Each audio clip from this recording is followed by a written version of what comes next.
Les decía que vamos a continuar con temas de literatura universal. En nuestro caso vamos a hablar un poco de literatura española, que es parte de la literatura europea. En nuestro caso vamos a empezar con lo que corresponde a Edad Media y luego vamos a continuar con Renacimiento y Barroco. ¿Okay? Entonces, les agradezco su comprensión y continuamos ahora sí. En nuestro caso vamos a empezar hablando un poco de la literatura del medioevo, que está representada por el poema de Mio Cid. Aquí se ve de manera un poco más gráfica. El poema de Mio Cid es un cantar de gesta anónimo que aparece justo en los últimos siglos de la Edad Media y que nos cuenta la historia de un guerrero español que protege España de los extranjeros que la estaban tratando de invadir y que la habían invadido en varias ciudades, de hecho.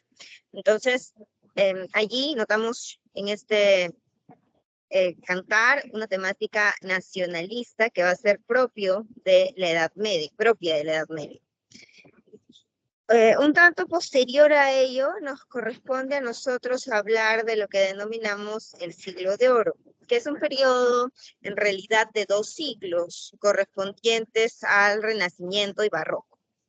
En esos 2 siglos se va a ver un gran esplendor de la literatura a nivel español, por eso le llamamos el siglo dorado, y la característica pues es que hay muchos autores y muchas obras exitosas en este periodo.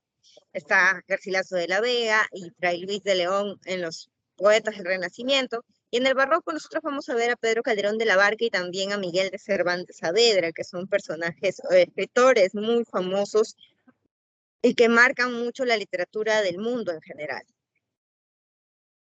Comenzamos entonces con medioevo, recordando siempre que son periodos distintos, que son 3 momentos que vamos a ver: Edad Media, Renacimiento y Barroco. Comenzamos con la Edad Media, que está representada por este cantar de gesta, el poema de Mio Cid.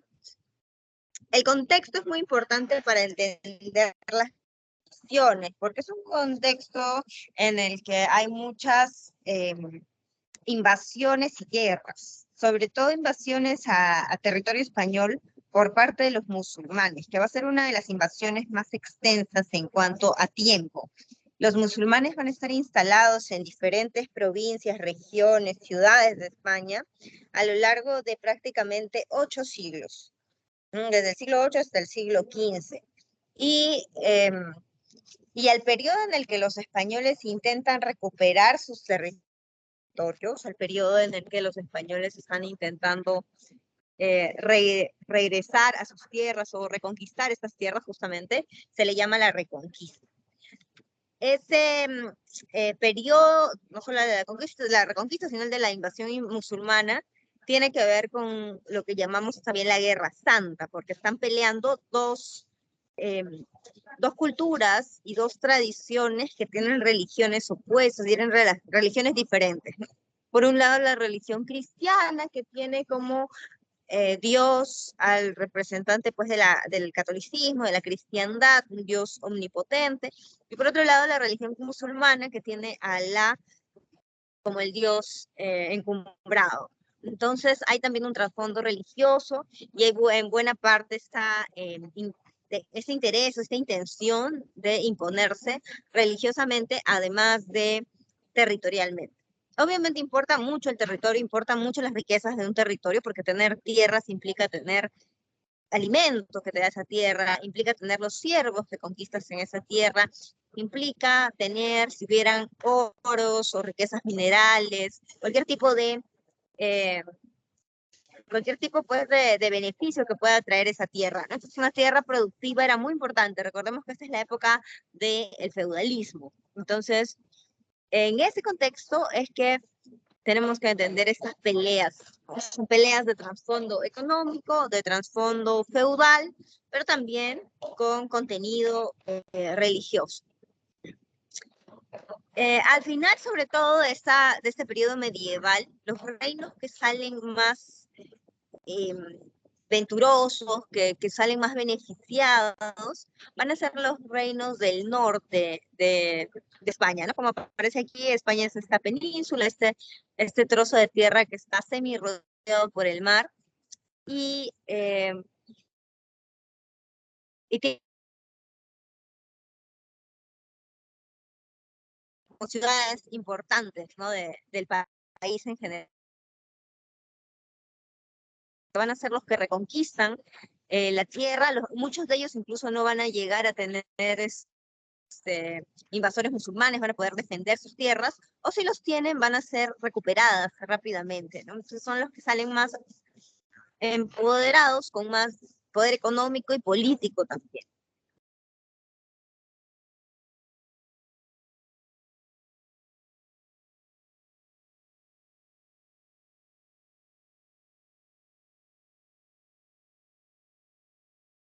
Estas guerras para defender a España, para fortalecer, ¿no? el poder de su país. Entonces, un importante aspecto es que tiene un fuerte valor histórico, porque no solamente está inventándose una historia para entretener, sino que está centrándose en hechos que de verdad sucedieron. Otro punto importante es que el idioma español era nuevo, así que la lengua española se está fortaleciendo, es relativamente nuevo, ¿no? Tiene tal vez unos pocos siglos, que para un idioma es poco. Entonces se está fortaleciendo y se está engrandeciendo. El poema del mío es una de las primeras composiciones largas, extensas y alturadas, muy reconocidas dentro del ámbito literario. Tiene ese valor literario también porque vamos a ver que es entretenido, nos habla de personajes intrigantes, hechos pues a veces justos e injustos, pero que nos mantienen enganchados a la historia para saber qué va a pasar tanto con el Cid como con su familia. Les he ido repitiendo esto, pero es importante de nuevo mencionar que es un cantar de gesta. Los cantares de gesta son diferentes, ¿no? A las epopeyas, diferentes a los poemas épicos, diferentes a otras composiciones, porque el cantar de gesta tiene característica que es nacionalista. Busca justamente representar esta idea de alguien que defiende su nación, que lucha por su país. Y justamente eso es lo que hace el Cid. No se conoce el autor, se presupone por algunos estudiosos, uno de los más importantes es este señor Menéndez Pinal, que es un estudioso, no hay que confundir, no se conoce el autor, él no es el autor, pero se presupone que fue escrito, o mejor dicho, compuesto por dos juglares. Y esa es una equivocación justo que debemos recordar, porque en principio el mío Cid no fue escrito, sino que fue hablado. A ese tipo de composiciones que son habladas les decimos orales, ¿no? Entonces, es una composición oral, cantada, recitada por poetas de las plazas, poetas de las calles, poetas del día a día, digamos, ¿no? De ese entonces. Se pone por escrito, se presupone que se pone por escrito hacia el siglo XIV por este cura que se llama Perabat.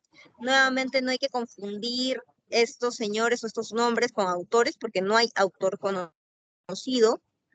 El autor, los autores vivieron siglos antes, por lo menos un par de siglos antes de que se pusiera por escrito. La composición existe durante un par de siglos antes de que la escritura lo fijara en un papel, ¿no? Y se habla de que es un estilo realista en el sentido de que no hay eventos fantásticos, sobrenaturales, sino que es básicamente la representación de las guerras, los enfrentamientos, las ciudades, incluso como vamos a ver, con mucho detalle. Justamente este estilo realista contribuye en estos tres aspectos que vemos abajo. Está centrada en una figura histórica, alguien que de verdad existió y vivió, llamado Rodrigo Díaz de Vivar. Rodrigo Díaz de Vivar va a ser uno de los héroes más importantes, los guerreros más renombrados del medioevo, porque justamente pelea y derrota a varios extranjeros que estaban en ciudades muy grandes, ciudades como Barcelona, Valencia, Alcócer. Entonces, es una figura histórica verdadera. Luego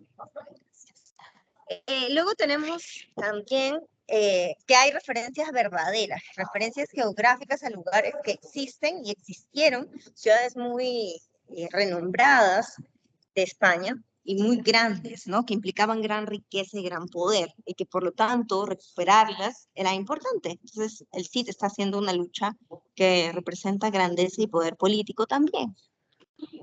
Por último, ya les mencionaba el tema de la Guerra Santa, ¿no? La Guerra Santa es un evento también histórico, también real, que aquí se plantea con sus altibajos y sus intrigas para hacerla más interesante, pero que está basado en un hecho real.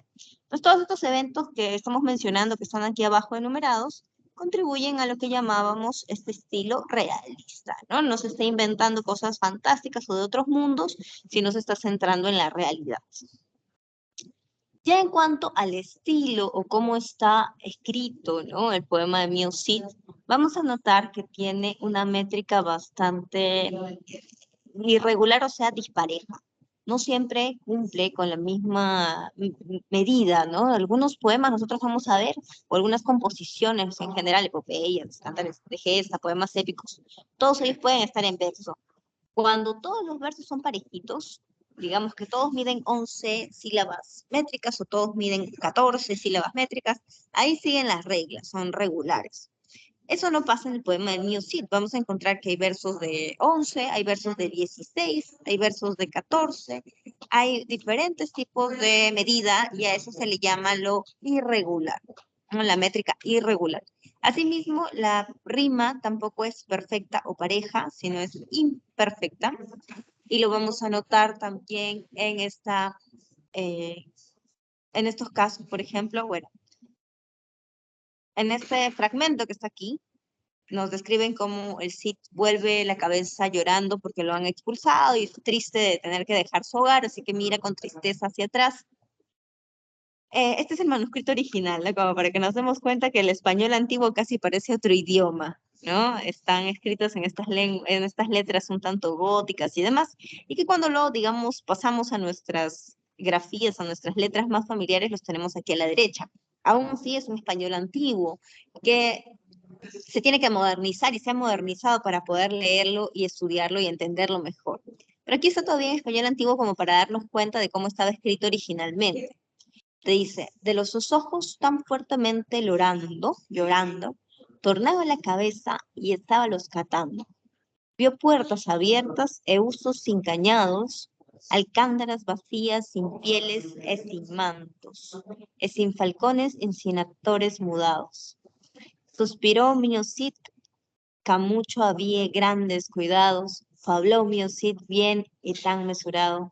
Grado a ti, Señor Padre, que estás en lo alto, esto me han vuelto míos enemigos malos.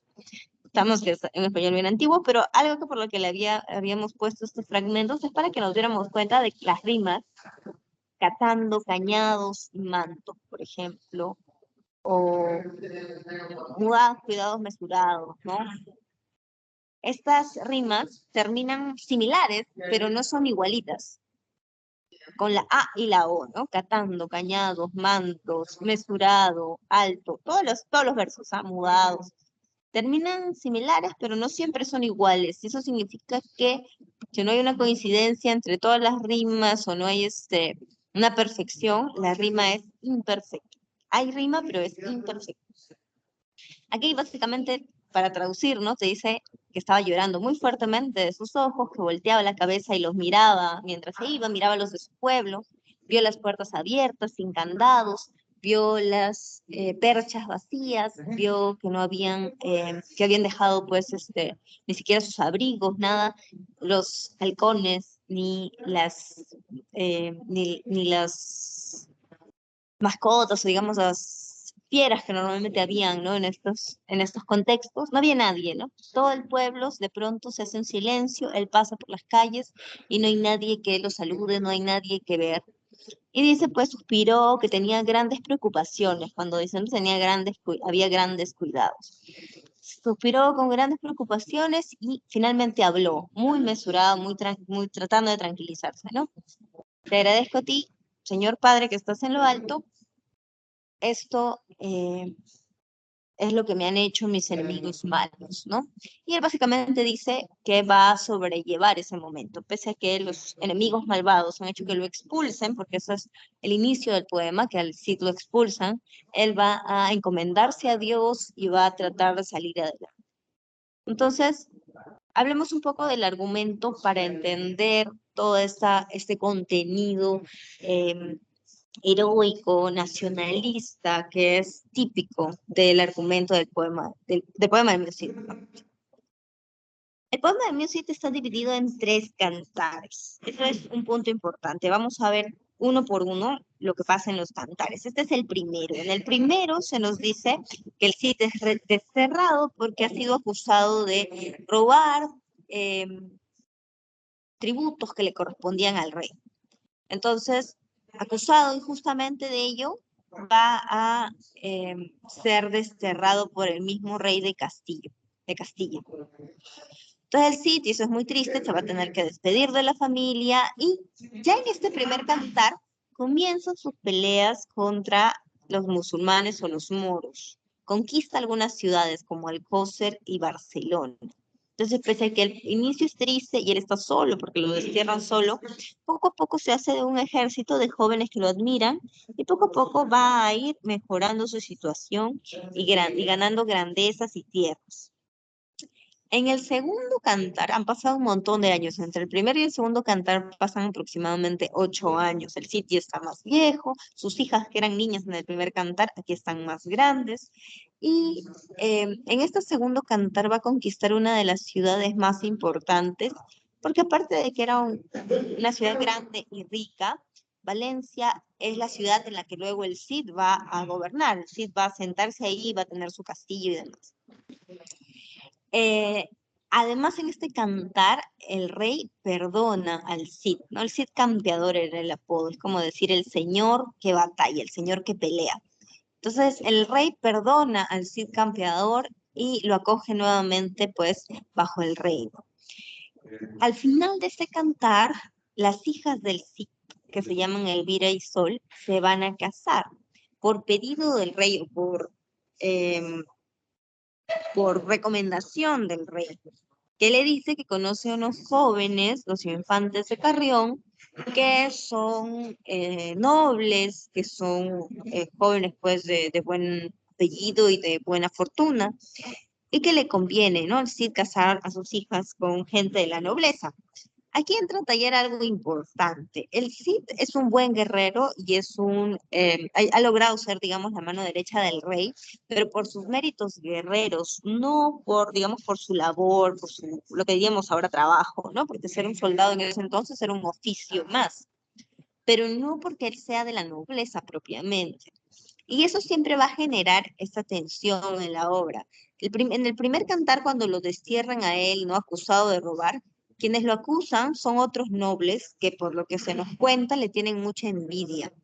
Tienen mucha cólera que alguien que no es de la nobleza ha logrado estar tan arriba y que está pues prácticamente ahí a la par con el rey, o que está de la mano, de la derecha, como les decía, del rey, ¿no? Y que opaca la figura de otros nobles. Entonces le tienen envidia y por eso lo acusan injustamente y lo calumnian y finalmente es desterrado. En este segundo cantar, entonces, la posibilidad de casarse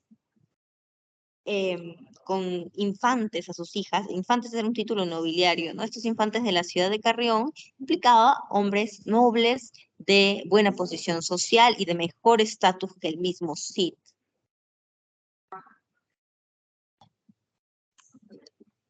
Me dicen que vuelvo a explicar la primera parte. Ah, ya, ok. La primera de las tres partes. Recordemos, el poema del Music está dividido en tres cantares, ¿ya? A ver, aquí está el primero, si es que alguien no lo pudo ver bien, la diapositiva. Justamente se llama el destierro del Cid, porque el Cid va a ser injustamente, desterrar es expulsar, ¿no? Lo expulsan y le prohíben estar más en esa tierra. En este caso, la tierra en donde tenía su familia, que es Castilla. En esta primera parte, entonces el Cid, injustamente acusado por gente que es noble y que le tiene envidia, termina siendo expulsado. El rey cree todos estos chismes, todas estas acusaciones y expulsa al Cid por todas estas acusaciones. A lo triste también de este primer cantar es que el Cid tiene que separarse de su familia porque la familia es frágil, es una mujer, la esposa, y dos niñas pequeñas.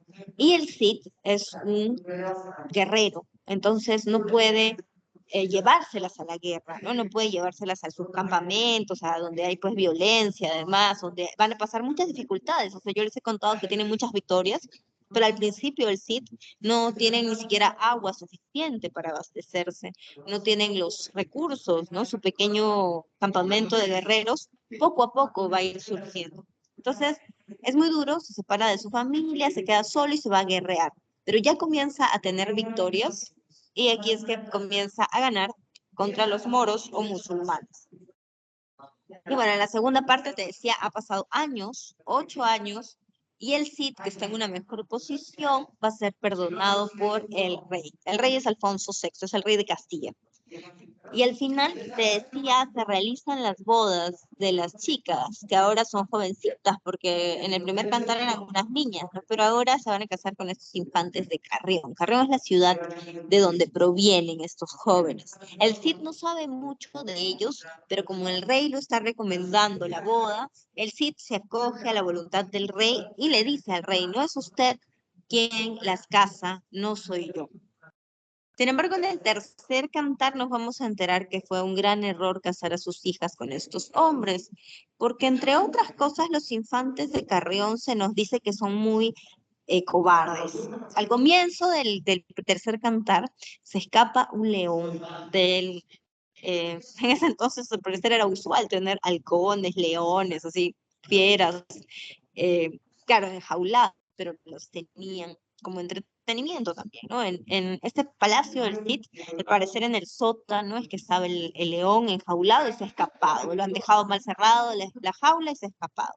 Entonces, eh, el león se aparece en medio del palacio y los primeros en verlos van a ser los infantes de Carrión, que se escandalizan y se ponen a gritar y a encomendar su alma a la Virgen y gritan de manera tan escandalosa que los sirvientes y la misma nobleza que son amigos del Cid y el mismo Cid que estaba tomando una siesta van a ver qué pasa, porque piensan que son damiselas que están gritando en peligro, pero son los infantes que están asustados, escondiéndose por allí, gritándolo.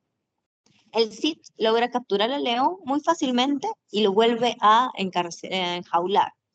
Pero los infantes quedan tan humillados, según ellos, que el Cid los ha hecho quedar tan mal que juran venganza. Y eso es lo que va a pasar en este tercer cantar. Pero como son cobardes y no saben pelear y no se podrían enfrentar a un guerrero como el Cid, que además es un muy buen guerrero, los infantes van a vengarse haciéndole daño a las chicas, a las hijas del Cid. Este tercer cantar se llama La afrenta de Corpes, porque en un bosque, que es un bosque de árboles muy altos, robles, el robledal de Corpes, justamente se llama así el lugar, allí las hijas del Cid van a ser maltratadas por los infantes de Carrión, por sus propios esposos. Les dan de latigazos hasta que sus ropas se rompen y sus carnes sangran, les dan de patadas con las espuelas de sus botas y las chicas están tan adoloridas y humilladas que piden que las maten. Les dicen, ¿por qué no nos cortan la cabeza y acaban con nuestro sufrimiento? Para colmo, el Cid, el papá de las chicas, les había regalado a los infantes, creyendo que son sus yernos queridos, les había regalado dos hermosas espadas muy valiosas que él había obtenido en batalla, que son la colada y la tizona. Y se las había regalado a los infantes pensando pues que eran sus buenos yernos. Pero las chicas les dicen, no utilicen esas espadas que les ha dado mi padre y mátenos, quítenos la cabeza, ya no nos maltraten más. Pero los infantes, al parecer en su sadismo, quieren solamente verlas sufrir y sufrir. Y finalmente las dan por muertas, pero las chicas sobreviven. No están muertas, van a ser rescatadas por su primo, que de casualidad, muy casualidad, pasa.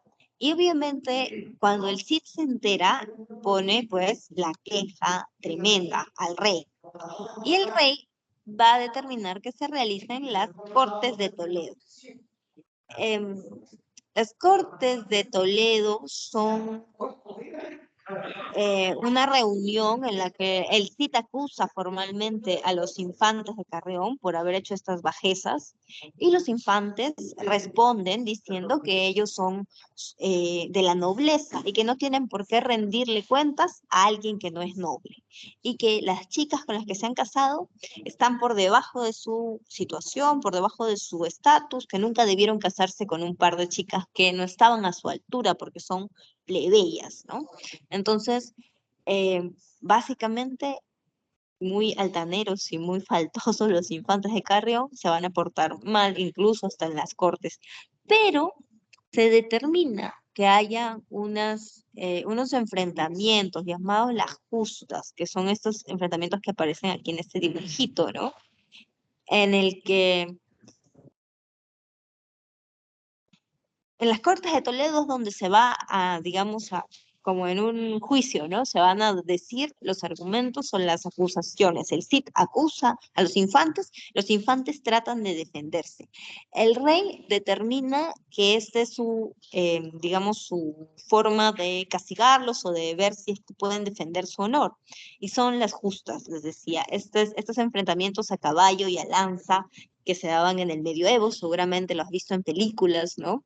Pero los infantes de Carrión no saben pelear y son muy miedosos y muy temerosos, así que ni siquiera van a pelear dignamente. Uno de ellos escapa, trata de correr, se cae de cara en el fango y de esa manera son derrotados. Entonces, no salen victoriosos, sino que son derrotados. Además, se determina que eh, el matrimonio que han tenido con las chicas se anule. Es como si nunca hubiera pasado. Por las bajezas que han hecho, ¿no? Por las maldades que han hecho, no se considera válido el matrimonio. Y de esa manera las chicas, que son Elvira y Sol, quedan libres y les piden la mano dos importantes infantes de reinos del norte, Navarra y Aragón. Ese dato es curioso e interesante porque Navarra y Aragón eran dos de los reinos más grandiosos, esta Navarra y Aragón, ¿no? Eran dos de los reinos más grandiosos y más ricos y más poderosos porque eran los reinos del norte de España, que no habían sido fácilmente invadidos por musulmanes y que habían logrado expulsarlos más bien a los musulmanes de sus tierras. Por eso el hecho de que estas chicas se vayan a casar con esos infantes determina, como que nos da a entender que van a enriquecerse mucho, que son matrimonios muy prósperos, muy buenos para ellas. Y también el Cid, ¿no? Que el Cid no era de la nobleza y que ahora se va a emparentar con una nobleza además muy rica y muy importante además porque son parientes del rey, por lo que se cuenta en la obra. Entonces, toda la grandeza como para reivindicar la figura del Cid, porque el Cid, recordemos, es un hombre que ha sido deshonrado tanto porque lo destierran injustamente como luego porque atacan a sus hijas. De ahí que el tema principal sea el destierro y la recuperación de la honra del héroe. Entre otros temas, también vamos a ver esta idea de que mediante la guerra uno puede ascender socialmente. Como te decía, tal vez ahora ya no, pero en ese entonces, ser un soldado, ser un guerrero y un buen guerrero te podía llevar a riquezas, ¿no? A tener riquezas, a ascender socialmente, era como un oficio más. Asimismo, vemos eh, esta ojeriza, esta cólera que va a haber entre la nobleza que viene de las clases más altas, la nobleza linajuda es la nobleza de sangre, y la nueva nobleza, como el Cid, que viene de las riquezas que ha obtenido en batalla o de el hecho de que él obtiene una posición mejor, pues con un poco de tiempo, de práctica, ¿no? De alcanzar tierras o de conquistar tierras. Entonces, estas dos noblezas están enfrentadas porque generalmente la nobleza antigua, la de linaje, la de sangre, le tiene mucha cólera a la nobleza nueva, ¿no? No quiere que vengan otros a poder ocupar su lugar. Otro tema importante que ya hemos mencionado, pero cabe repetir y que es parte del contexto, es la Guerra Santa. Y también vemos el amor familiar y el honor, ¿no? Hay siempre esta mención a la esposa, a las hijas, como parte importante del amor que se conserva, que conserva la humanidad del héroe. Entonces, hasta ahí teníamos muy bien a lo que correspondía al Cid, que era la obra representativa del medioevo. Entonces, no sé si hasta ahí hay alguna duda, pregunta o comentario sobre este tema, porque ya a partir de aquí pasamos a otro tema totalmente distinto, que es perdón, después del medioevo, el Renacimiento. Entonces, si no hay ningún comentario, pasemos al siglo de oro. El siglo de oro está conformado por dos movimientos, Renacimiento y Barroco, ¿ya? Le llamamos el siglo de oro porque, como el nombre lo indica, es una etapa dorada, esplendorosa, importante, grandiosa, de apogeo, una etapa cumbre para la literatura, las artes, la arquitectura, todo lo que podemos imaginar en el ámbito artístico llega a un momento bastante alto en este periodo para España. Es el nombre que se le da en España a estos movimientos. Entonces, en realidad, el siglo de oro abarca dos siglos, el Renacimiento, que es el siglo XVI, y el Barroco, que es el siglo XVII. En el Renacimiento están algunos poetas como Garcilaso de la Vega, que escribe poemas sobre pastores, ¿no? Poemas llamados églogas. Los églogas tratan sobre temas del campo y lo pastoril. Y en el Renacimiento también está esta famosa novela, que es una novela picaresca, llamada El Lazarillo de Tormes. Pues hablemos primero del Renacimiento y luego nos va a corresponder pasar al Barroco. El Renacimiento español va a incorporar dentro de los temas o tópicos, sobre todo de la poesía, temas que tienen que ver con lo universal o con lo que rigen todas nuestras vidas o existencias. Y uno de esos temas importantes para los renacentistas va a ser el amor. El amor es como la fuerza invisible que contribuye a que todo sea mejor. Contribuye a lo que llamamos la armonía del universo, la forma de hacer que la vida sea más plena, más, y no solo el amor romántico, el amor de pareja, ¿no? Se refiere al amor en general. Puede ser el amor también familiar, el amor es como esta energía que refleja la belleza absoluta, que nos hace conectarnos a todos. Esta idea de que todos tenemos ciertas correspondencias o cierta armonía en nuestra existencia es una idea que proviene desde este entonces. Entonces, el amor es uno de estos temas. El otro tema importante, que aquí también toma un matiz diferente a tiempos antiguos, es el destino. El destino no es algo como en la antigüedad griega, que era terrible, fatalista, ¿no? Que siempre nos deparaba o nos podía deparar cosas terribles y uno no podía cambiar. Aquí, por el contrario, el ser humano tiene la posibilidad de cambiar su destino, rebelarse ante el destino, enfrentarse al destino para hacer que sea distinto. En este fragmento que está abajo, justo notamos ambos temas unidos en un solo poema. Se trata de la égloga 2 de Garcilaso de la Vega, el poeta español más famoso del Renacimiento. El poema dice así, vamos a leer solo este fragmento, dice: en este amor no entré por desvarío, ni lo traté como otros con engaños, ni fue por elección de mi albedrío. Desde mis tiernos y primeros años, a aquella parte me inclinó mi estrella, y aquel fiero destino de mis daños. Entonces, ¿qué te dicen? Que básicamente tenemos que el amor no ha sido una casualidad, no entré por desvarío, ¿no? Ni lo voy a tratar mal, sino que eh, va a ser pues algo que está marcado por los astros. Entonces, no es libre elección, ¿no? Cuando te dicen no es elección de mi albedrío, te dice que yo no lo elegí, ya estaba en mi camino, yo estaba en mi destino. Entonces te dice, aquella parte me inclinó mi estrella. Esta mención a la estrella es la mención a los astros. Muy fuerte va a ser esa idea de lo astrológico desde el Renacimiento y también en el Barroco, ¿no? La idea de que las estrellas, los planetas determinan lo que sucede con los seres humanos. Entonces, Aquí mezclamos los dos temas, o lo vemos los dos temas, el tema del amor y el destino, conjugados para entender, recordemos que le llaman temas o tópicos que se utilizan mucho. Otros tópicos que se utilizan son los llamados tópicos latinos o los temas latinos. Y se llaman así justamente porque sus nombres, que nos van a sonar un poco raros, es porque están en latín, están en otro idioma, en un idioma que además que ya ahora no se usa, pero que en ese entonces todavía existían remanentes, ¿no? Y bueno, de todas maneras hasta ahora se estudia el latín para leer textos antiguos y muchos manuscritos, incluso sagrados, pero ya no es un idioma de ningún país, ¿no? Y aquí tenemos que los nombres están en latín porque hacen referencia a tópicos que venían de la poesía latina.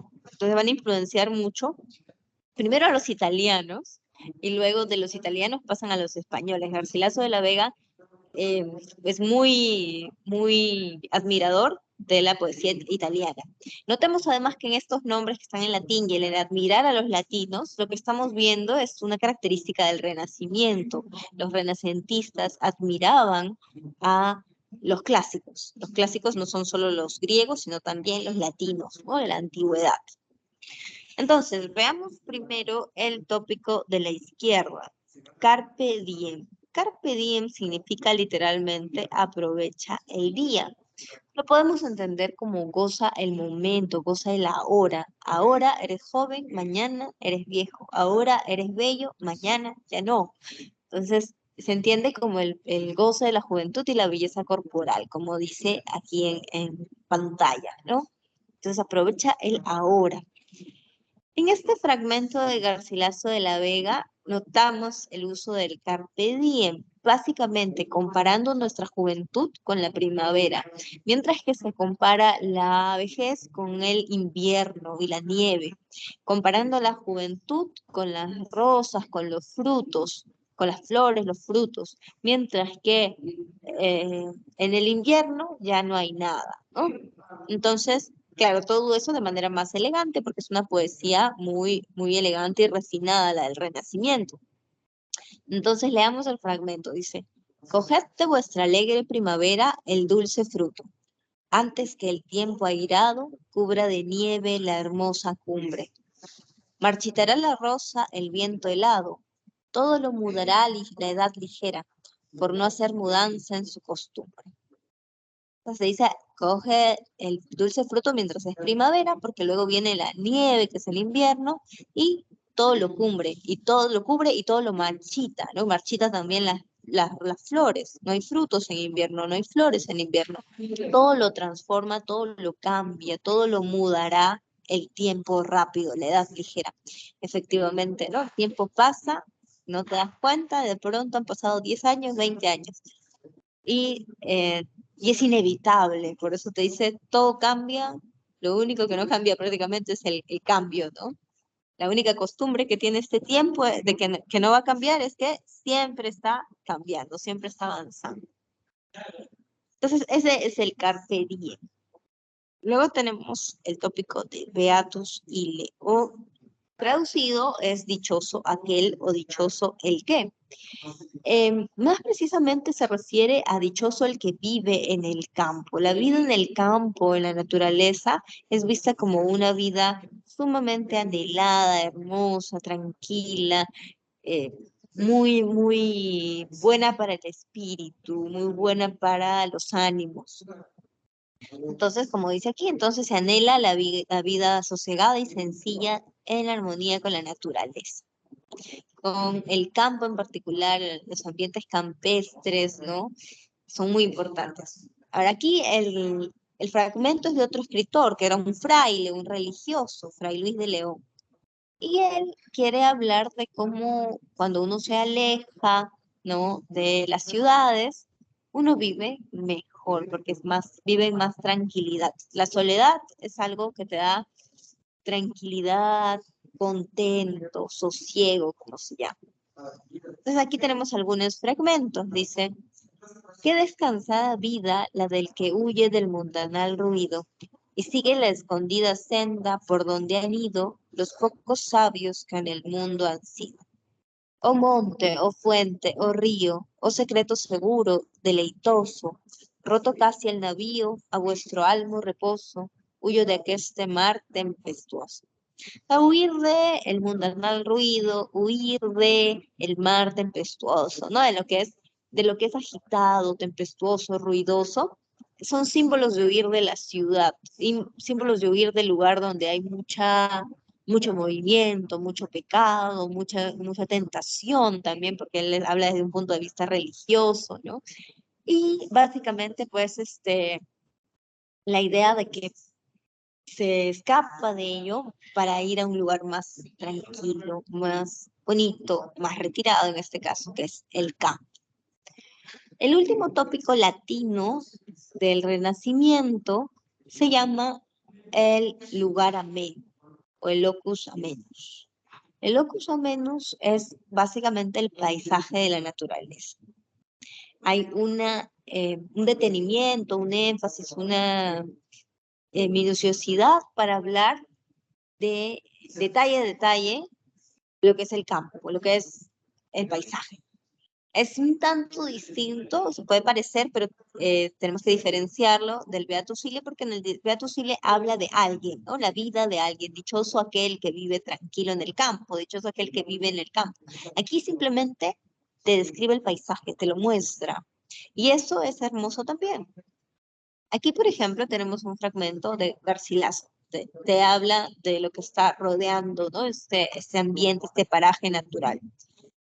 Corrientes aguas puras, cristalinas, árboles que os estáis mirando en ellas, verde prado de fresca sombra lleno, aves que aquí sembráis vuestras querellas, hiedra que por los árboles caminas. Entonces, corrientes de aguas puras cristalinas, árboles, el prado, la sombra, las aves, la hiedra, los árboles, ¿no? Notemos todos los detalles que hay para hablarnos de un paisaje, ¿no? Para hablarnos de la belleza y la armonía de este paisaje, porque además lo que describe es cosas hermosas, ¿no? Aguas puras, fresca sombra, ¿no? Eh, hay toda esta idea de un paisaje, entonces, ameno, hermoso, tranquilo, bonito. Entonces, son algunos de los temas, hemos visto 5, que se van a presentar mucho en este renacimiento y, y los vamos a encontrar más en la poesía, sobre todo, ¿no? Hemos visto Garcilaso de la Vega es un representante ejemplar, destacado de la poesía renacentista. Aparte de poesía, en el Renacimiento hay también novela. Nosotros vamos a ver la novela de manera muy resumida. No nos ha tocado explayarnos en alguna novela, sino ver características en general. Sin embargo, la novela más emblemática de la picaresca desde entonces, que se llama así, picaresca porque trata de un personaje que le vamos a llamar pícaro, una novela muy representativa es La vida de Lazarillo de Tormes, que aparece aquí a la izquierda, ¿no? Estas son algunas portadas así antiguas de novelas picarescas. Ahora, el término picaresco viene del personaje principal, al que le vamos a denominar pícaro. Ahora, ¿quién era el pícaro? El pícaro era casi siempre un niño o adolescente, ¿no? Un personaje bastante joven o pequeño que tenía que sobrevivir en medio de un contexto adverso. Muchas veces personajes en pobreza o en dificultades económicas. Entonces, eh, muchas veces eran niños o jóvenes sin padres, que no tenían quien los defienda, quien los mantenga, y por lo tanto tenían que subsistir, a veces mendigando o a veces hasta estafando a la gente o haciendo de las suyas.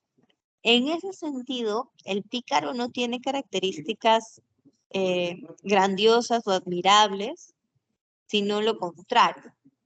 Y por eso es que se habla de el antihéroe.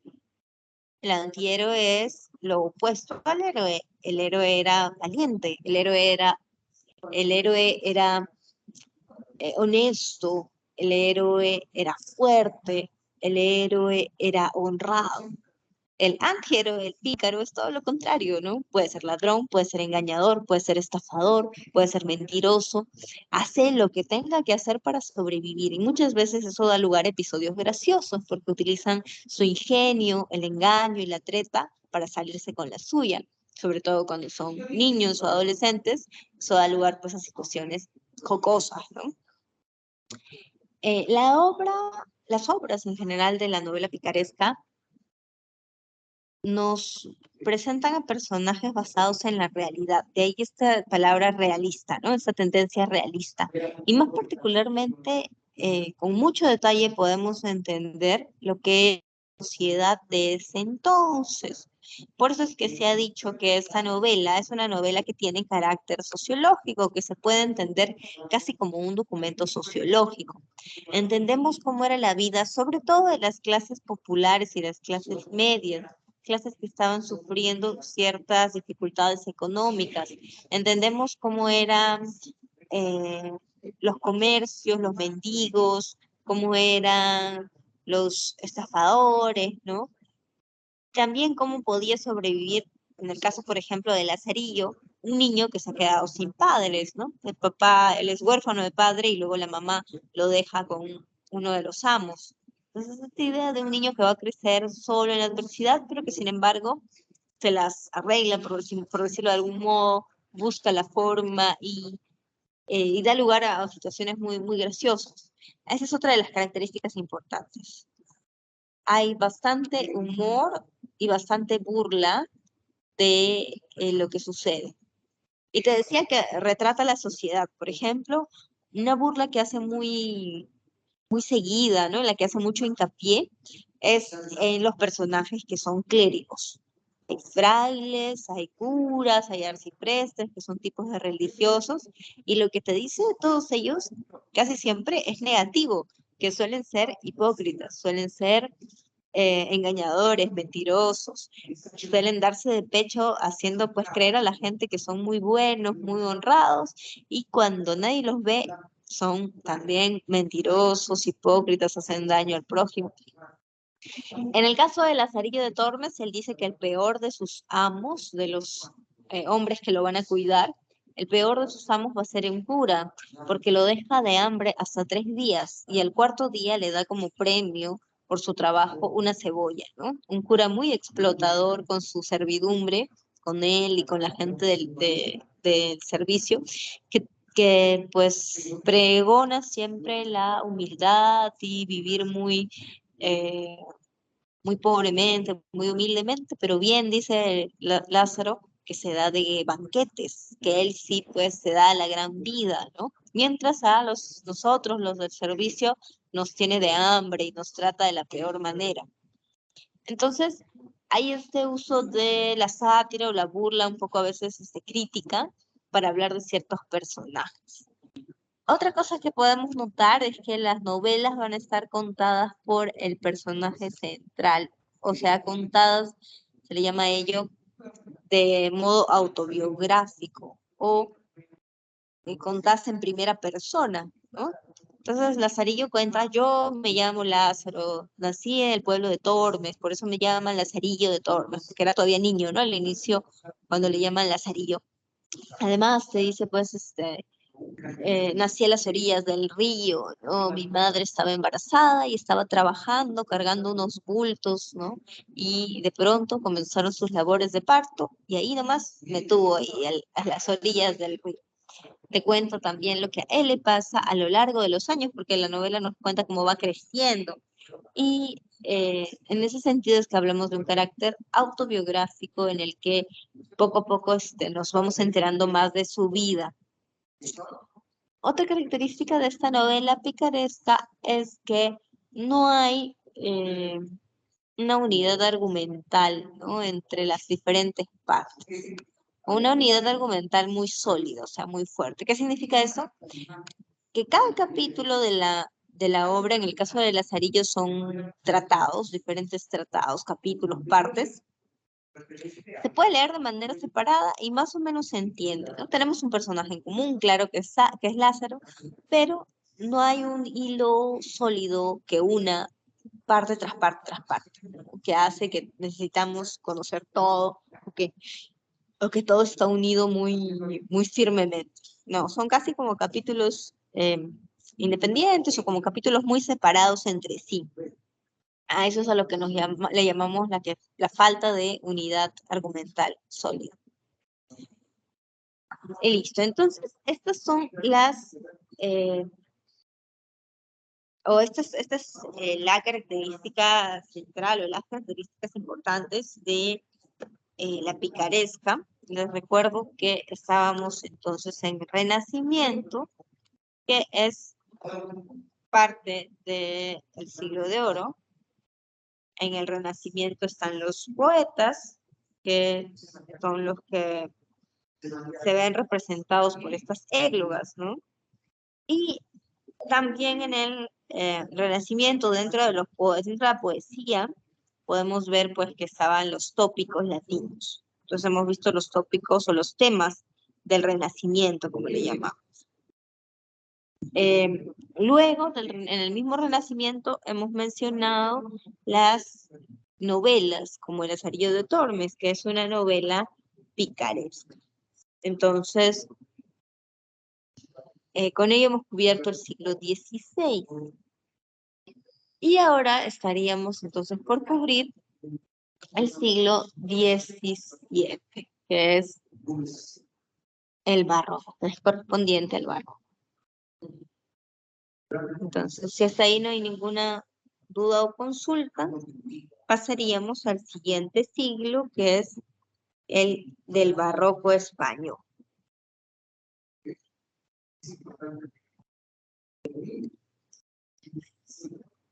Listo.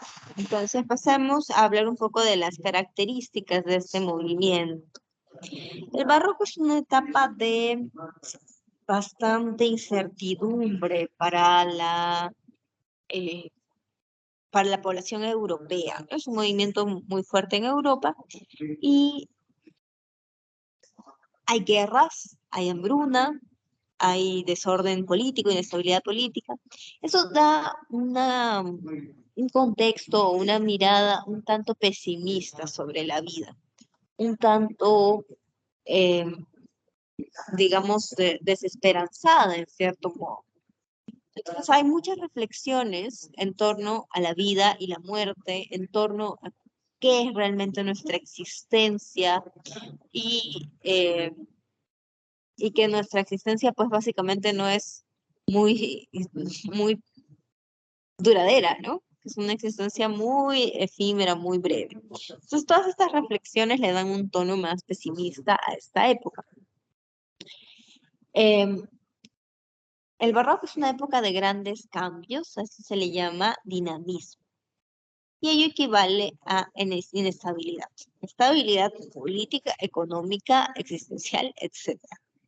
Dentro de esa inestabilidad podemos entender o podemos vincular con esta característica de que el hombre se entiende como un ser que es inconstante, en el sentido de que es un ser que es efímero, pasajero, que está marcado por la muerte. Más el tiempo en que no existimos que el tiempo en que existimos. Más es el tiempo en que somos polvo que el que somos, pues, sangre, ¿no? Hay esta idea de que estamos muy marcados por nuestro final, que estamos muy marcados por la muerte, y es una idea importante para los del barroco, porque en este tiempo es que se comienza a cuestionar la idea del paraíso, la idea del infierno. Entonces, el hombre del medioevo creía ciegamente en que nos íbamos a ir a algún ultramundo, que no acababa nuestra vida aquí, había una ultravida, ¿no? Más allá. El hombre del Renacimiento también tiende a ser todavía, no es lo central de su ideología, no es lo central del Renacimiento, pero todavía hay mucha religiosidad. Y en el Barroco, no es que se pierda la creencia en Dios, sigue presente, pero ya no hay esa creencia tan ciega en el paraíso o en el infierno. No hay esa creencia tan ciega de que vamos a seguir existiendo después de nuestra muerte terrenal. Y eso es algo que al mismo tiempo, claro, es muy analítico y muy una mirada muy crítica, ¿no?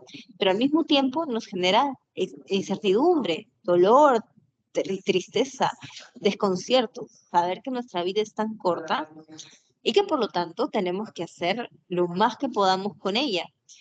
De allí que el barroco destaca en el arte por su estilo tan recargado. Ellos dicen que el arte debe ser pues muy original, ya que no hay más vida después de la muerte, ¿no? Hay que hacer todas las locuras que se nos ocurra en el arte, las podemos hacer.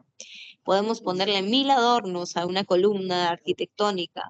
Podemos dibujar con muchos colores y matices, con figuras, personajes, cuerpos que se apiñan, ¿no? Hay mucho de apiñamiento, mucho de recargamiento. Eso es diferente a los griegos. Los griegos preferían la sencillez, la simpleza. Los griegos preferían la armonía.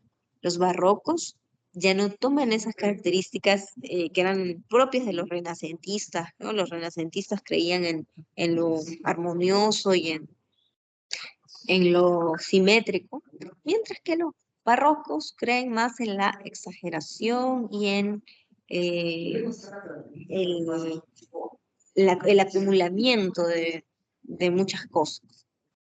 En la literatura eso implica, por ejemplo, usar figuras literarias como la metáfora y el hiperbola, ¿no? Implica utilizar figuras, pues, muy reiteradamente. No solamente que las usan, sino que de manera excesiva se emplean estas figuras. Los barrocos no dejan de lado del todo lo que es la mitología, no dejan del todo lo que es lo griego o lo latino, sino que lo incorporan más que nada, por ejemplo, en sus personajes, en sus criaturas, en sus dioses.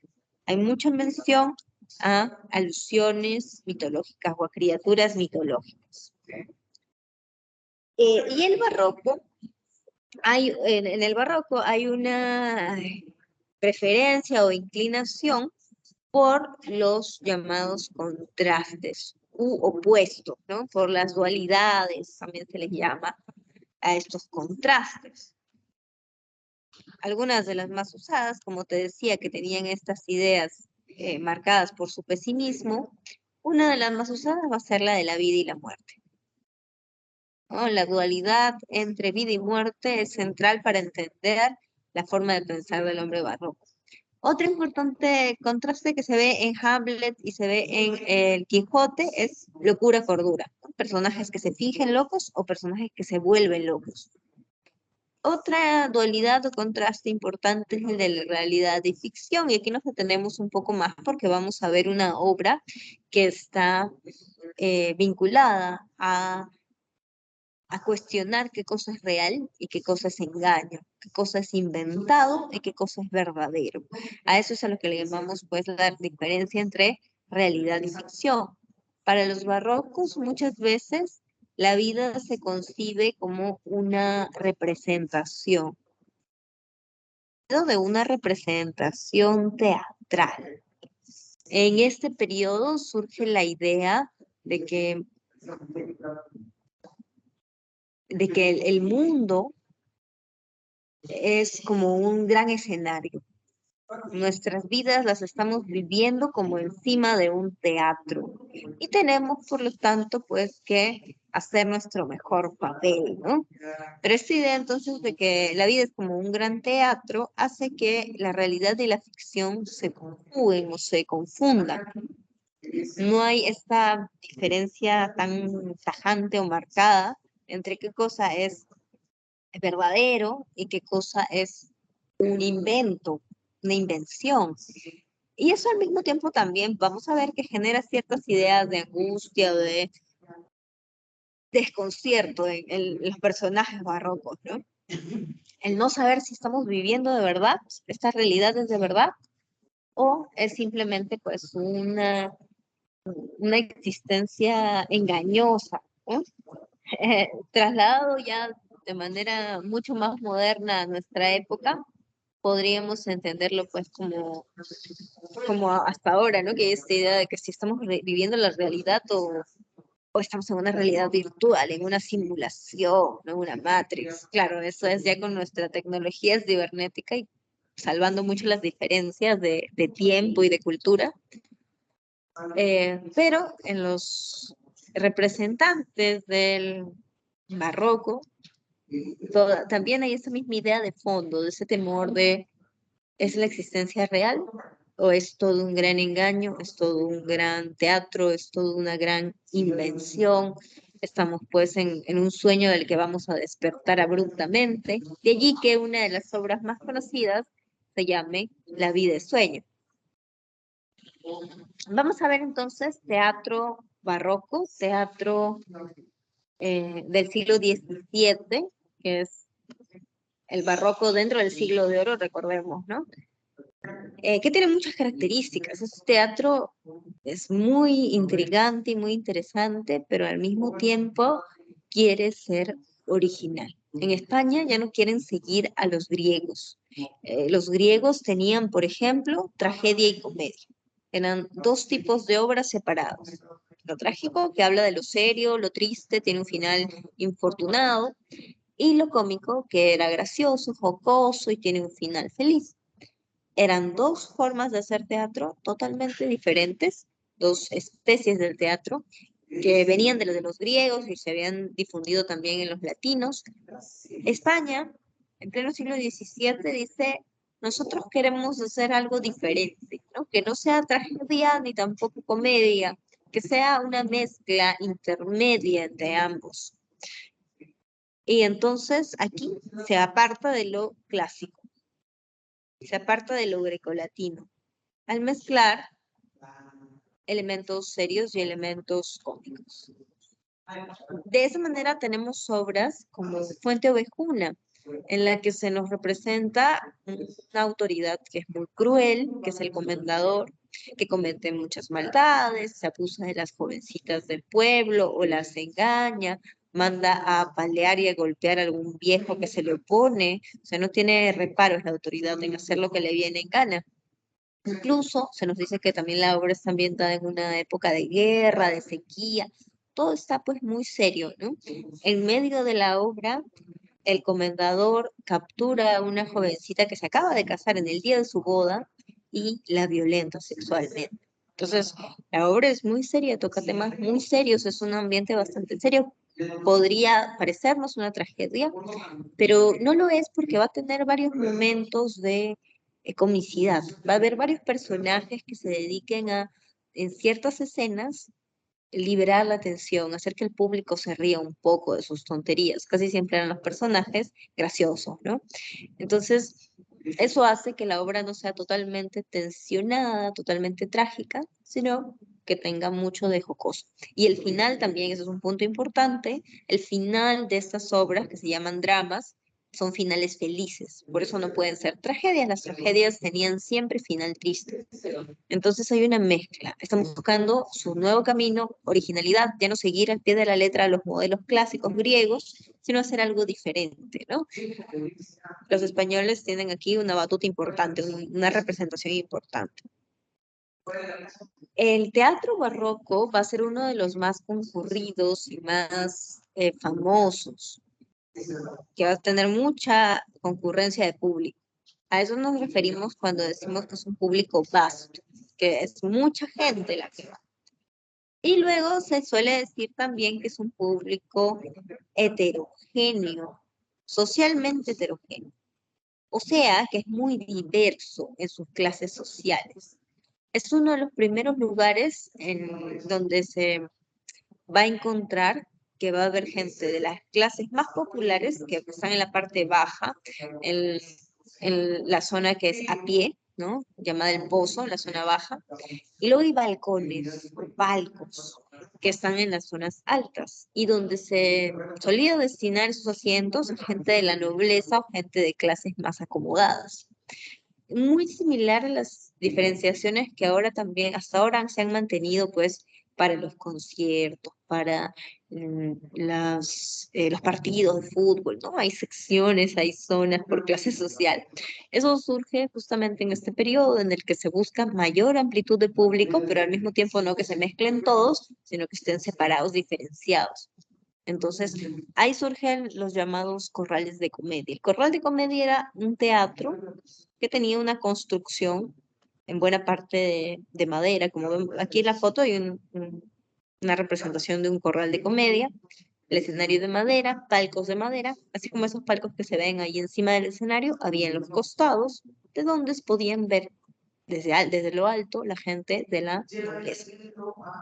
Y en la parte baja, a pie, iba la gente más popular, ¿no? Las clases más populares. Entonces, es un teatro eh, con público amplio y variado.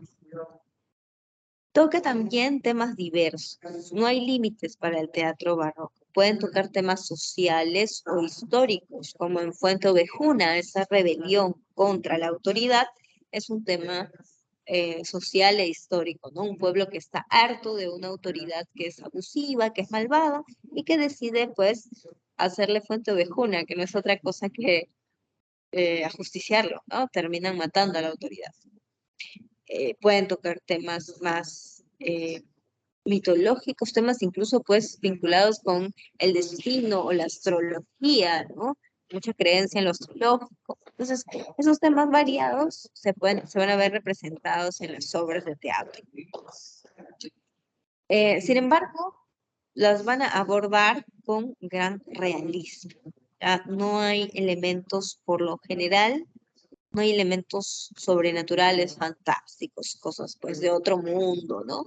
Sino que eh, suelen ser basados en ciertas historias en torno a la realidad, ya sea la realidad del pueblo o la realidad de las clases altas, pero siempre basado en el ámbito que les rodeaba. Otra característica importante es la importancia de la acción. Aquí, como te dice, tiene más importancia que los personajes. ¿Qué significa eso, no? En una obra como Fuente Ovejuna, que es muy representativa de este teatro barroco, Fuente Ovejuna es el nombre del pueblo que es abusado por esta autoridad y que finalmente pues va a rebelarse contra la autoridad y va a terminar pues matándolos, ¿no? Esa acción, la rebelión, la acción conjunta, el grupo que está harto, importa más que cualquier nombre dentro de la obra. Si nos ponemos a pensar quiénes son los personajes centrales en Fuente Ovejuna, es muy probable que no recordemos los nombres necesariamente. Hay algunos personajes como Laurencia y Frondoso, que son pastores, pero no son tan, tal vez, representativos, ¿no? No es que se nos hayan grabado así en la mente, como si se nos graban otros personajes de otras novelas o libros. Eso significa que en Fuente Ovejuna la acción de hacer Fuente Ovejuna es más importante. Y de hecho eso se nota incluso hasta ahora, ¿no? En que se dice, le hicieron Fuente Ovejuna, es una expresión que todavía se usa en los periódicos o en la gente para decir que le, puede ser que le hicieron justicia popular, desde apalearlo hasta matarlo, ¿no? Entonces, esa acción conjunta es más relevante. El teatro del barroco ya no busca solamente seguir reglas al pie de la letra, sino tratar de que le guste la obra al público. Entonces, algo importante es que va a buscar ser popular, va a buscar tener un público amplio, que a la mayor cantidad de gente le guste. Y para eso, eh, Lope Vega, que es uno de los primeros representantes, va a decir, ya no tenemos por qué ceñirnos a lo que se hacía antes, ¿no? A lo que, como te decía, hacían los griegos, por ejemplo. Tenemos que ver qué cosa le gusta a nuestros espectadores. Y el espectador español le puede gustar de repente ver sangre en escena, le puede gustar ver violencia, cosa que los griegos no dejaban. Y eso es lo que pasa, por ejemplo, en Fuente Ovejuna. Al comendador no solamente lo matan, le cortan la cabeza, ponen la cabeza ensangrentada en una pica, en una estaca, y con la cabeza en alto comienzan a gritar vivas a la justicia y vivas al bien del pueblo. Entonces es una escena pues, bastante gore, sangrienta, ¿no? Para los griegos sería inaceptable. Eso no se puede mostrar en escena en la literatura griega, pero los españoles sí, lo muestran. y lo vuelven, digamos, parte de su representación. Porque lo que están buscando es qué cosa es lo aceptado en su público, qué cosa es lo que quiere el público, el espectador español de ese entonces, ¿no? Entonces se busca el deleite, la intriga también, son historias muy intrigantes, muy bien pensadas, con giros, ¿no? De ahí viene otra característica importante y es que estas obras recurren al suspenso. Tú crees que va a pasar algo y de pronto pasa otra cosa y eso te engancha y te mantiene intrigado sobre qué va a suceder después, cómo va a reaccionar, cuál va a ser la consecuencia de esta acción, cuál va a ser el efecto de esta causa, ¿no? Y ese suspenso de mantenerte en vilo al espectador va a ser probablemente uno de los ganchos principales, uno de los jales, digamos, principales para que esta novela tenga, para que, perdón, estas obras, porque son teatro, estas obras tengan éxito. Son obras muy exitosas. Otra característica, de hecho, muy relevante es que los personajes son personajes prototípicos, o sea, personajes que encapsulan ciertas características. Hay personajes como el galán, el que está enamorado y busca conquistar a la chica, ¿no? Hay personajes como la damisela. Muchas veces es una damisela que está en peligro, pero también en el barroco surge la idea de la damisela fuerte, la que busca defender sus derechos, darse su lugar, defenderse a sí misma si que le han hecho daño. Y eso es bien interesante, ¿no? Porque aparecen varios personajes femeninos, eh, como Laurencia en La vida es sueño, perdón, en Laurencia en Cuento de Juna, y como Rosaura en La vida es sueño, son personajes que no se quedan de brazos cruzados. Si es que alguien les hace alguna falta o alguien les hace algo malo, ellas van a ir y van a buscar justicia por sus propios medios, por sus propias manos. No son personajes débiles para nada. Y eso es bien interesante, ¿no? Es esta idea entonces de personaje tipo de la damisela fuerte. Y otro personaje tipo que de hecho es muy destacado y ya lo había mencionado incluso porque así de importante es el gracioso. Porque el gracioso es el que otorga el elemento cómico en muchas de estas historias. Como te decía, son historias que tienen mucho de trágico, muchos de elementos tristes o serios, honestos. Necesitan el elemento cómico. Y el elemento cómico muchas veces se los da este gracioso, ¿no? También se lo da el final feliz que tiene la obra, pero el personaje gracioso le da jocosidad y hace que los lectores, pues, o los espectadores se liberen la tensión, ¿no? Liberen, se distiendan un poco de lo que habían estado tensos por las escenas más duras de la obra. Por último, estas composiciones están en verso, están escritas en verso, a veces mezclan diferentes tipos de versos, pero muchas veces hacen que destaque o que sea pues el principal el octosílabo. De hecho, la obra que nos toca ver hoy día es La vida es sueño, y La vida es sueño está escrita en octosílabos de manera muy culta, muy elegante, muy refinada. Ahí entra a tallar otro segundo punto sobre este teatro barroco, y es que hay diferentes tendencias o vertientes, dos formas de entender y crear teatro español en España, ¿no?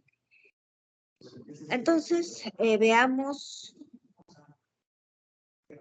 las dos tendencias. La tendencia que está representada por Félix Lope de Vega es llamada la del teatro popular. Y se llama así porque justamente tiene mucha acogida en el pueblo, en la gente, digamos, trabajadora, y va a tener mucha gente que se identifica con estos personajes. Los personajes suelen ser campesinos o gente pues de origen humilde. Entonces la gente del pueblo se identifica con ellos. Por el contrario, tenemos al representante del teatro cortesano. Cuando hablamos de la corte o lo cortesano, nos referimos a las clases altas. La corte es aquella que rodeaba al rey. tanto sus parientes como sus acompañantes de la nobleza. El representante de este teatro cortesano es Pedro Calderón de la Barca. Y el teatro cortesano está dirigido entonces a personas, te decía, de clase más alta. Generalmente por eso también tiene como personajes a príncipes, a reyes, a personajes nobles. Entonces veamos el contraste de características. El teatro popular primero va a plantear temas de mayor nacionalismo. De hecho, temas que preocupaban a la España de ese entonces. Por ejemplo, en Fuenteovejuna, este tema de la mala autoridad no es algo que se está inventando de nada, ¿no? Lo debe haber visto o oído. Un pueblo que está descontento con que su autoridad sea abusiva, maltratadora, que haga lo que quiera, que no ayude al pueblo a salir adelante.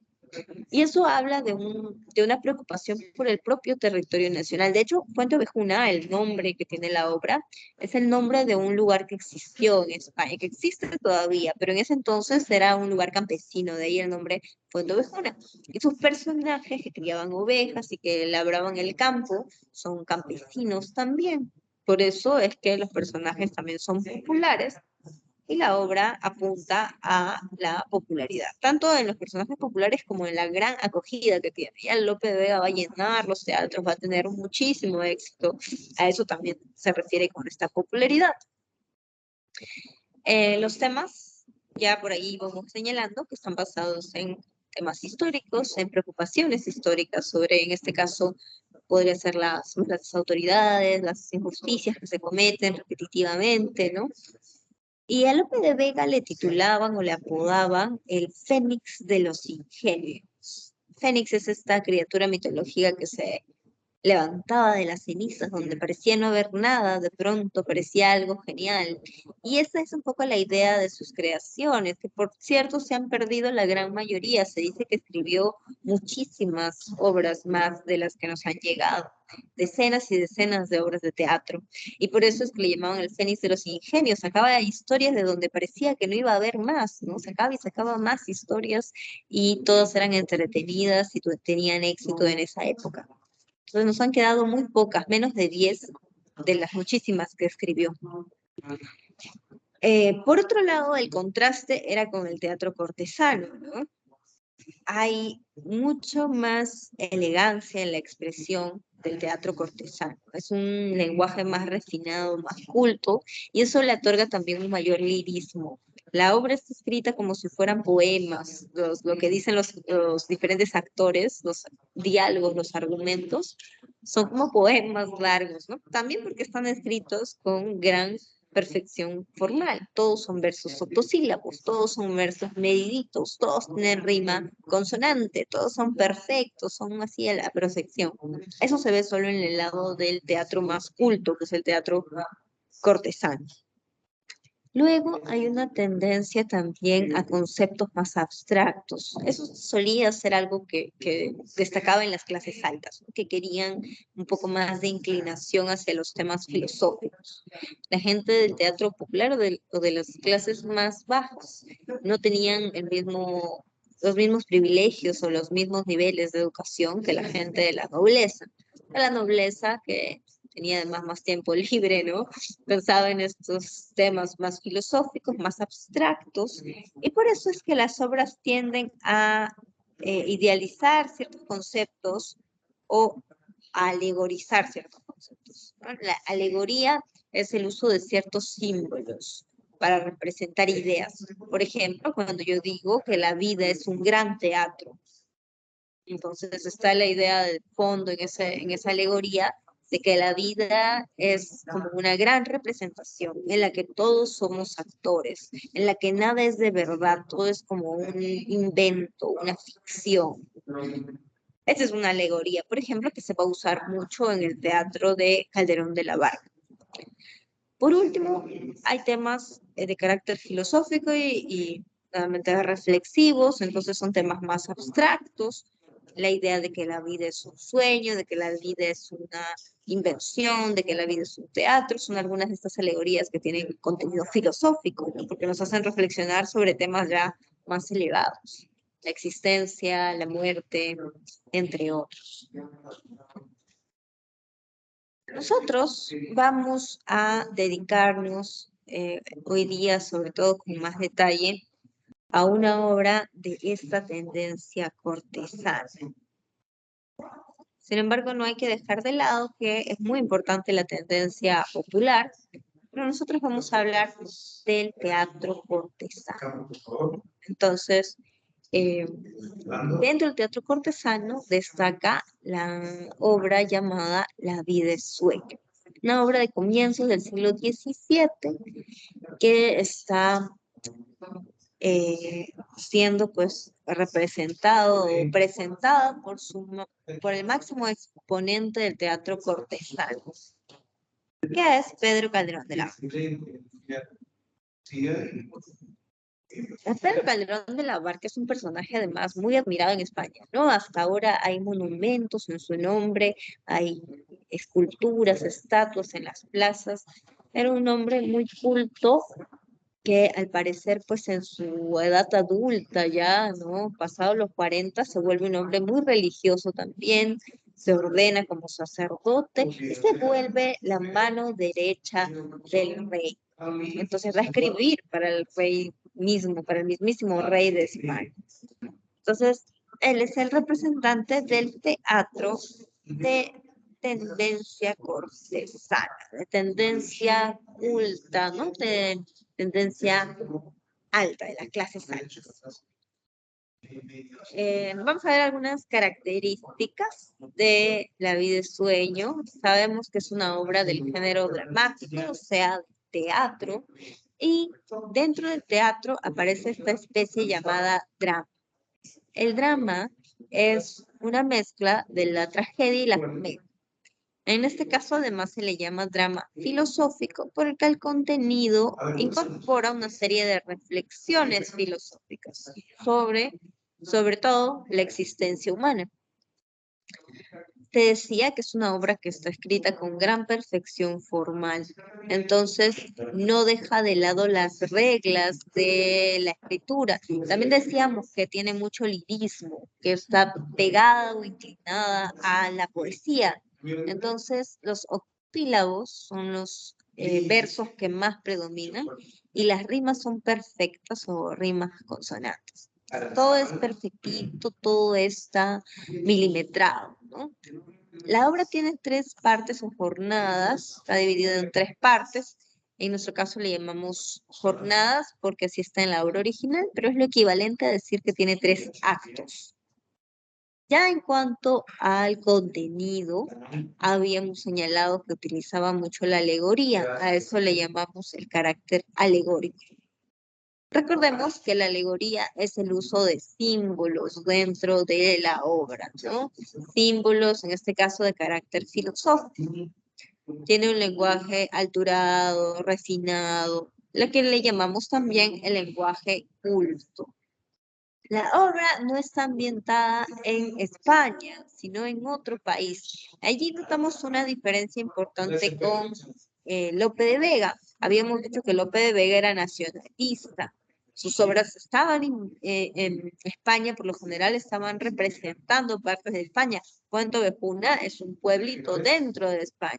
Entonces, esa era una diferencia con Lope de Vega. Aquí en Pedro Calderón de la Barca, no. La obra está ambientada en otro país, en otro lugar. También muy probablemente, pues, porque nos muestra a una clase alta, en este caso una aristocracia y cortesana, ¿no? La gente que rodea al rey, en un momento en el que el rey ha tomado una decisión un poco cuestionable, porque ha encerrado a su hijo, y que ha sido injusto. Además, vamos a descubrir que esa decisión es injusta, que es un poco cruel, y que además el rey está equivocado en esta obra. Entonces, probablemente no era muy conveniente o muy correcto plantear que fuera el rey de España también. Pero en general, estas obras cultas tienden a preferir lugares más lejanos, más exóticos. Y ya mencionamos que los personajes entonces son personajes de la nobleza, de la clase alta. Personaje central es Segismundo, que es un príncipe, y su padre, es el rey Basilio. Entonces, veamos un poco el argumento de la obra. La obra trata de un príncipe encerrado y encadenado, además, encadenado, ¿no? Injustamente durante toda su vida en una torre, un calabozo, cerca del palacio. Sin saber por qué, sin saber cuál es su crimen, está viviendo de esa manera, ¿no? Y entonces se nos presenta este príncipe que es Segismundo. Él no sabe que es el príncipe. Entonces, la vida de Segismundo es obviamente sumamente triste porque es un joven que, aparte de estar encadenado y encerrado, no sabe la diferencia, o mejor dicho, no, nunca ha conocido lo que es el mundo exterior. Y sin embargo, no es un prisionero común, ¿no? Los prisioneros comunes estaban encerrados y olvidados, y además estaban en grupo con muchos otros prisioneros que eran ladrones o delincuentes. Pero Segismundo no es ni un ladrón ni un delincuente, está encerrado sin saber por qué, está solo, aislado en una torre que está cerca del palacio, y el hecho de que esté cerca del palacio nos habla de que su condición es un poco extraña. Claro, luego nos enteramos que es porque es el príncipe, ¿no? Que el rey lo quiere tener cerca, lo quiere tener aislado, y además, pese a todo, es el príncipe, así que no puede estar sin educación. Segismundo crece teniendo que leer, teniendo mucho que leer, mucho que aprender, tiene un profesor particular que es el ayo del rey, el ayudante del rey. Entonces, va a volverse también el ayo de Segismundo, ¿no? Entonces, sus condiciones de encierro son muy particulares, muy fuera de lo común, muy extrañas, ¿no?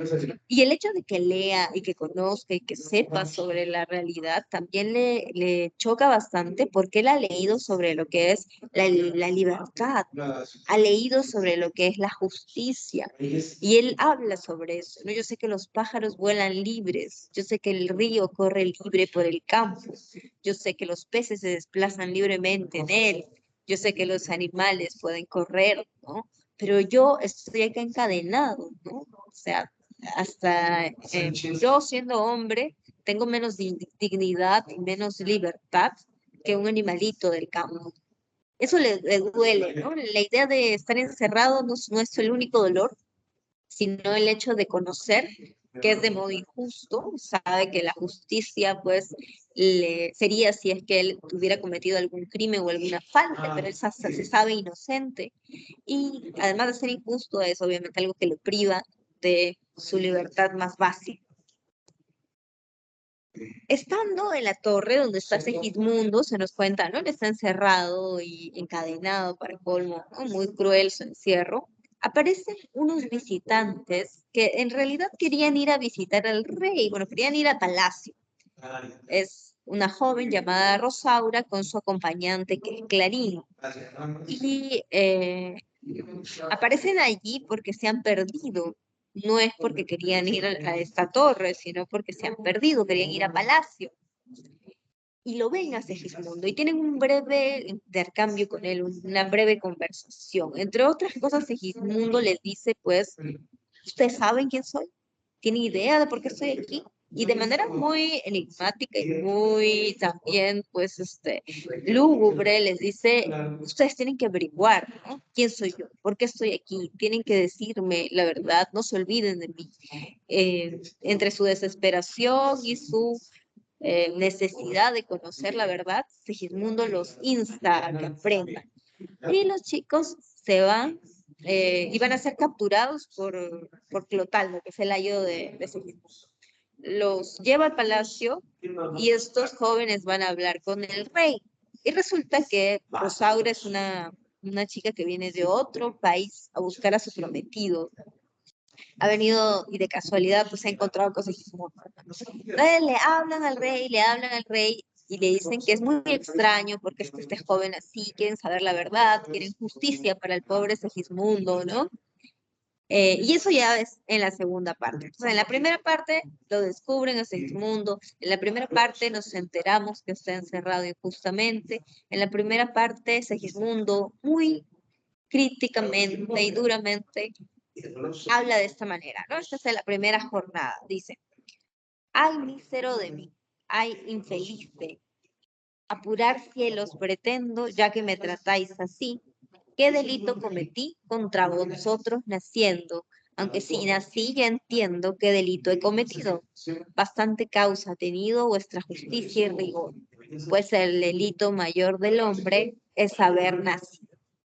Aquí hace una reflexión sobre su infelicidad y su condición, pues, de estar encerrado, ¿no? Dice, ¿qué delito cometí naciendo? ¿No? ¿Qué delito es simplemente existir, ¿no? Y luego al final hace una reflexión también sobre la idea de que el delito mayor del hombre es haber nacido, o sea que también hay un contenido un tanto religioso. El mayor delito, que es el nacer, tiene que ver con el pecado original, ¿no? Hay un contenido allí más de carácter religioso y filosófico. Pero el comienzo es una queja, ¿no? Y notamos esa infelicidad o tristeza del hecho de que su existencia esté marcado por, la existencia está marcada por el encierro, su existencia está marcada por la, eh, la reclusión. Entonces, esa es la primera jornada, ¿ya? En la segunda jornada, el rey, que es el rey de Polonia, Basilio, se entera de por qué es que está, mejor dicho, de cómo es que lo han descubierto. Dos jóvenes que han venido de paseo, de visita, de casualidad, ¿no? Y estos jóvenes le preguntan al rey, ¿por qué está allí el chico? ¿Quién es? ¿Qué extraña forma de encerrar a un prisionero de manera tan enigmática, de manera tan inusual y además tan injusta? Y el rey se ve emplazado, casi instado a decir la verdad. La verdad es que Segismundo en realidad es su hijo, ese prisionero es el príncipe. Y está encerrado porque el rey es sumamente supersticioso y cree en la astrología, cree en el poder de los astros. Cuando su hijo nació, muchos años atrás, el niño dejó a la madre muy mal. La madre muere en el parto, muere desangrada. Y justamente ese día hay un eclipse.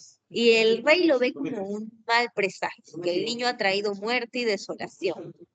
Pero además hace consultar a los astrólogos sobre el futuro de este joven, de ese niño todavía, ese bebito, ¿no? Y le dicen que cuando sea un joven y ocupe la corona, cuando asuma el poder del rey, va a ser un hombre muy injusto, muy tirano y muy violento.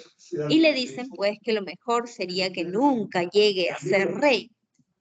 El rey Basilio toma esto al pie de la letra, cree que su hijo va a ser un hombre tirano y malvado, y por eso es que lo logran o lo decide encerrar, ¿no? Y encadenar además, porque no está solo encerrado, lo tiene encadenado cruelmente. En esta segunda jornada, entonces, se nos revela todo esto y se nos dice que van a liberar a Segismundo con una treta. Como toda la nobleza se ha enterado de que hay este verdadero heredero, este príncipe, le dicen al rey, libérelo, dale una oportunidad, no es justo que sea el príncipe que esté encerrado de esa manera. Entonces lo van a liberar con una treta que es, lo van a primero a dormir con unas hierbas, una pócima muy fuerte. Una vez dormido, lo sacan de su calabozo y lo llevan a unas hermosas camas y un hermoso ambiente, que es el ambiente del palacio. Lo va a tener allí en el palacio hasta que despierte. Y cuando despierte, va a poder, pues, actuar como príncipe, lo van a tratar como príncipe, lo van a recibir como príncipe y le van a decir que él es el príncipe de Polonia, el legítimo heredero, ¿no? Y ese es el plan. Si es que alguien pregunta por algo, si es que Segismundo pregunta por qué está allí, es porque él es el príncipe y el legítimo heredero. Sin embargo, cuando Segismundo se despierta, está muy desconcertado porque no entiende nada. ¿No? Dice, yo he estado encerrado, aprisionado, encadenado, hasta el día de ayer he estado prisionero. Yo no soy el príncipe que dicen que soy y nadie me quiere decir la verdad. Y comienza a incluso zamaquea a algunas jovencitas de la corte, se va en contra de un empleado, se pelea a los puños con un ayudante del rey. En medio de una pelea arroja por la ventana a uno de los trabajadores del palacio. Entonces se vuelve un loco porque nadie le contesta la pregunta de por qué está allí o cómo lo llevaron ahí o quién lo ha llevado allí bajo las órdenes de qué. Nadie le quiere decir la verdad y siente que pues se están hasta cierto punto burlando de él. Se actúa de manera muy violenta y eso lo toma el rey como que los designios son verdaderos. Segismundo es un violento, va a ser un tirano, va a ser un malvado. Si lo coronan como rey, va a ser un desastre. Así que decide volver a encerrar. Una vez más, se duerme y lo llevan a su palacio, a su calabozo, como si nada hubiera pasado, ¿no? Otra vez encerrado, prisionero, encadenado. Y este episodio da lugar al monólogo tan importante de la obra, el que le da además el nombre a la obra, La vida es sueño. Segismundo está reflexionando sobre el carácter verdadero de la vida, porque en un momento él ha sido príncipe, el otro momento ha sido prisionero, ¿no? Primero ha sido prisionero, luego príncipe, luego de nuevo prisionero, no entiende nada, no sabe por qué, parece un juego cruel con su vida y con su destino. Y al mismo tiempo, en esta segunda jornada se toma como heredero, como el rey supuestamente no tiene otro heredero más que el príncipe, que ahora ya se ha determinado que va a estar encerrado. El heredero sería un sobrino del rey que se llama Astolfo, pero Astolfo es extranjero y eso no le gusta a la gente, que venga un extranjero a gobernarlos. ¿Por qué? ¿No? ¿Por qué va a venir un príncipe de otro lugar, de otro país? Entonces va a haber mucho conflicto. En esta segunda jornada, entonces te decía, Segismundo reflexiona sobre su existencia, que es confusa, tormentosa y que parece un engaño, parece un sueño, casi a veces una pesadilla, ¿no? Y este es el fragmento del monólogo emblemático de Segismundo, que dice: sueña el rico en su riqueza que más cuidados le ofrece. Sueña el pobre que padece su miseria y su pobreza. Sueña el que a medrar empieza. Sueña el que afana y pretende. Sueña el que agravia y ofende. Y en el mundo, en conclusión, todos sueñan lo que son, aunque ninguno lo entiende. Yo sueño que estoy aquí, de estas prisiones cargado, y soñé que en otro estado más lisonjero me vi. ¿Qué es la vida? Un frenesí. ¿Qué es la vida? Una ilusión, una sombra, una ficción, y el mayor bien es pequeño, que toda la vida es sueño, y los sueños, sueños son. Este es solamente un fragmento de un largo monólogo en el que, como vemos, tenemos las rimas, la musicalidad, suena muy bonito porque está escrito con gran perfección, ¿no? Con versos octosílabos, con rimas perfectas. Pero más allá de que suene bien y que está escrito casi como un poema, es un monólogo muy largo, mucho más de lo que está en pantalla, que reflexiona sobre la existencia humana, sobre cómo la existencia humana parece a veces un sueño, un mal sueño también, ¿no? Parece un engaño en el que todos cumplimos papeles que se van a acabar con nuestra muerte. ¿De qué importan o de qué sirven las riquezas si no nos las vamos a llevar cuando nos toque morir? ¿De qué sirve los grandes bienes, ¿no? Los grandes poderes, ser rey, ser príncipe, ser duque, ser conde? ¿De qué importa todo ello si es un engaño que se nos va de un momento a otro, ¿no? Si la vida es una existencia muy efímera. Otra cosa también que vemos aquí es esta idea de que la vida es un poco contradictoria, puede ser un frenesí o una cosa muy emocionante, pero principalmente es una ilusión, algo engañoso, por eso le llaman una sombra, un invento, una mentira, una ficción. Todo lo que hay en la vida, todo lo que la vida te ofrece, entonces se vuelve algo pequeño ante la inmensidad de nuestro carácter efímero, ¿no? Nuestro carácter pasajero. Lo verdaderamente cierto es que vamos a morir, lo verdaderamente cierto es que la vida es un soplo, es un instante, y muchas veces pareciera ser un gran engaño, no pareciera tener sentido, ¿no? Todo esto nuevamente considerando que Sigismundo está en un momento muy emo, porque lo han tratado como han querido, lo han maltratado, ¿no? Lo han liberado, le han mentido, lo han vuelto a encerrar. El pobre no sabe dónde está parado, no entiende nada y está reflexionando de esta manera tan triste por ello. Sin embargo, en la tercera parte, el pueblo que se ha enterado, el chisme ha salido de palacio y el pueblo se ha enterado de que hay un legítimo heredero.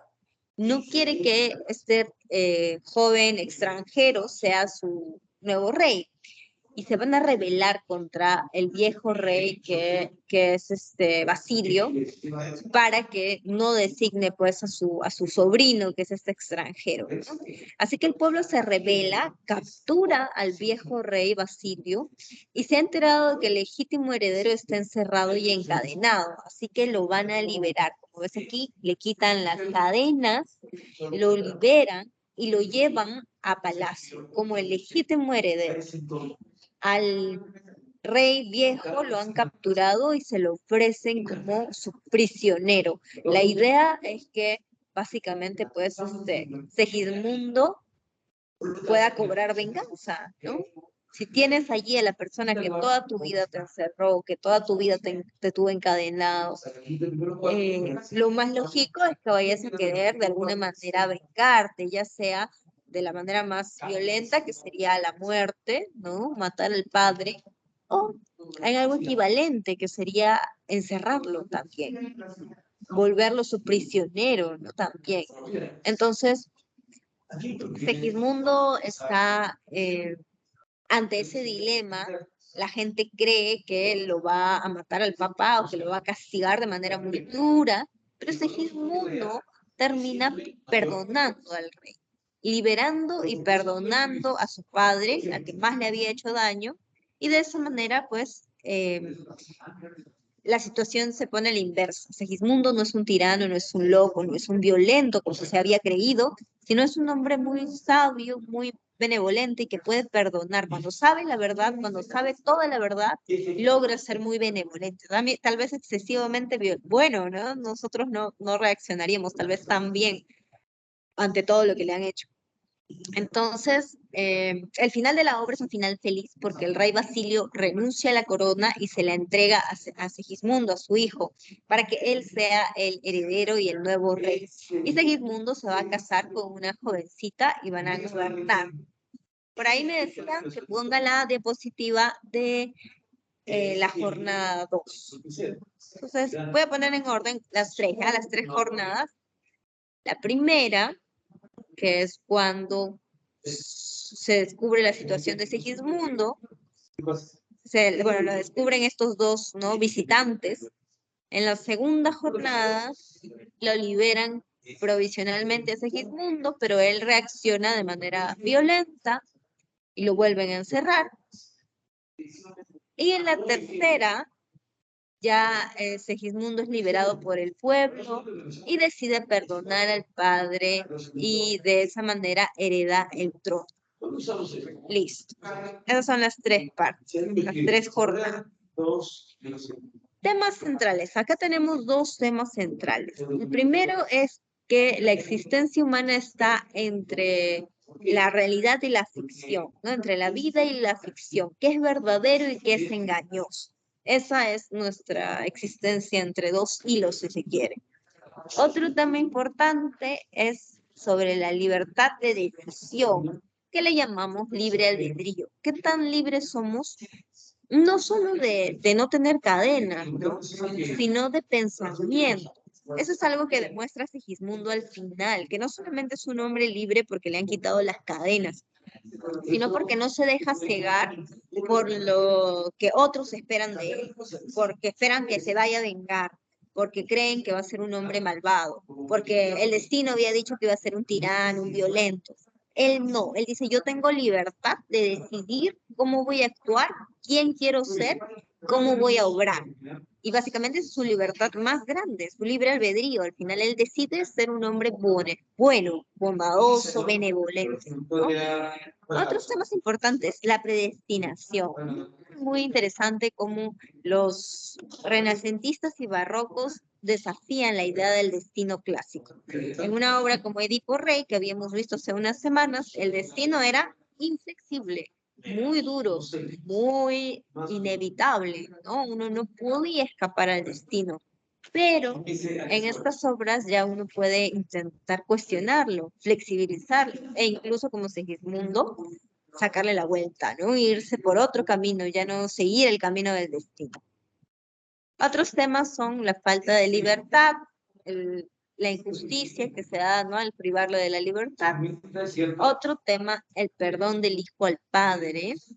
Pese a que el padre pueda ser un poco cruel, se va a ver pues que el hijo lo perdona, pese a todo lo que ha hecho, ¿no? Nos ponemos a pensar, es bastante duro tener que perdonar a alguien en esa condición, alguien que te ha mantenido recluido, encadenado, oculto, pero lo perdona, ¿no? Y finalmente las luchas por poder.